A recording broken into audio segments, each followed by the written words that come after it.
Дејане, за време на викендов се случува едни неочекувани, би се рекло, настани во Србија. Преуранети, би рекла. А може би и преуранети. Врие таму со неделги, меѓутоа излегува на вистина многу голем број луѓе на демонстрации на 50 локации, може би и повеќе во Србија, најмногу во Белград се разбира, со блокирање на сите главни сообраќајници. А причината е практично една еколошка, да кажем, па започна како еколошка. Тој развој да го опише. Започна како еколошка бунт на граѓаните кои се бунтуваа против загадениот воздух. Нешто што можевме да го оправдаме како сите, како луѓе, дека ете, свеста кај граѓаните е таква.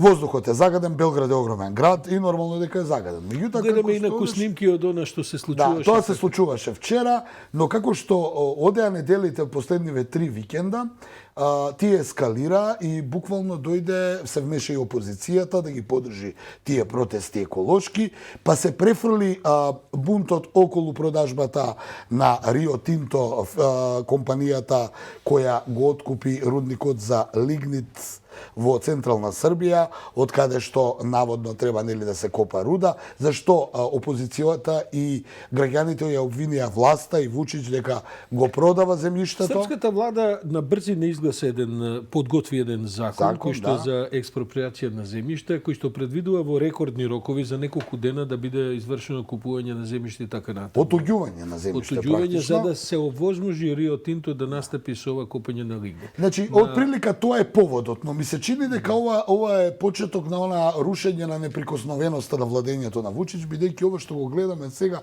на улиците на Белград нема врска со еколошки, да кажеме, еколошки бунт, бидејќи се измешаа многу работите, луѓето почнаа да ги блокираат улиците и да кажеме едната страна добија поддршка од опозицијата, додека власта од друга страна, имаме и такви снимки, минатата недела тоа го видовме, наместо да ја пушти полицијата да го деблокира, нели, да ги деблокира главните сообраќајници, можеме да видиме според ова е минатата недела, каде што сакам да кажам дека за викендов помина релативно мирно сите демонстрации. Имаше бројност, но беа помирни, а минатата недела беа помалку бројни, но беа еве со насилство, каде што опозицијата и граѓаните обвинуваат дека Вучич наместо да ја прати полицијата, односно власта, не е само председател Вучич, пуштил навивачки групи да го нападнат народот, така да тргне љагата дека евентуално полицијата ги малтретира граѓаните. Сведоци сме на нешто што се случува на 4 месеци пред председателските избори во Србија. Тие се закажани за април. За 3 април, каде што веќе се толкува дека ова е почеток на обид за рушење на председателот Вучич и неговата гарнитура. Можеме тоа да го видиме и по медиумите за викендот, каде што, да кажеме, провладините медиуми ова го пренесуваа во живо и тврдеа, ги дава оние класични слики, зашто сме ги гледале, каде што еве 15 луѓе блокираат сообраќајници, додека овие другиве, да кажеме, независни медиуми кои се блиски до опозицијата покажува една сосема друга слика. Самиот председател Вучич излезе и ја обвини опозицијата дека стои зад овие немири, обвинувајќи го претходната, правдајќи се практично дека претходната влада веќе имала 2012 договорено околу продажба на земјиштето и експроприацијата на отуѓувањето на земјиште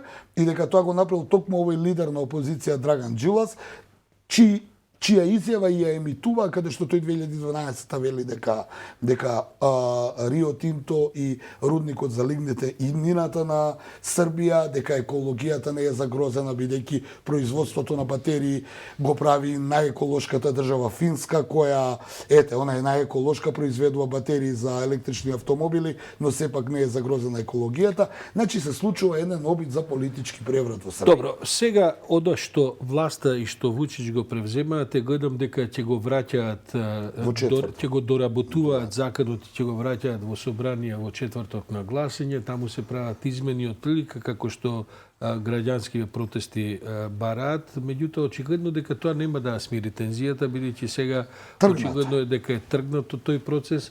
Тоа е едната приказна во која што навистина многу луѓе реагираат еколошки, реагираат за заштита на човековата околина, а и не само тоа, туку и загрижени дека не знам, такви ситуации имаме, впрочем, сега дека па и кај нас, дека дека тие големи компании, Рио Тинто е една од најголемите, дека ќе направат и приватизација на земјишта. Планираат да инвестираат околу 3 милиарди евра во тоа се најавите. Тоа се секогаш такви огромни најави, бидејќи бизнисите се такви. Но има и една мала приказна, еве, ако беше обвинета опозицијата предводена од тогашниот председател на демократската владеачка демократска партија Драган Джилас, дека тој ја направил оваа сделка, исто така беа обвинети дел од овие што ги предводат протестите, дека си го продале првим земјиштето за пари во тој дел каде што си ги земале парите, а сега протестираат против изградбата на тој рудник, отварањето на тој рудник. Но мене ми се чини, ја повторно ќе кажам, сето ова е како би рекол предвесник на нешто што ќе се случува на 3 април следната година, тоа се председателските избори. Ова е, ми се чини, насочено кон тоа. Прерано изборната кампања е започната, бидејќи ќе потсетам минатата недела и Вучич самиот и неговата Српска напредна странка започна со предизборната кампања. Па така е, ама се работи за месеци и нема ништо прерано кога треба да се остане и да се освојува власта. Дејане, благодарам за овој брифинг околу состојбите во Србија. Ќе ги следиме, секој ден ќе бидеме со нови информации.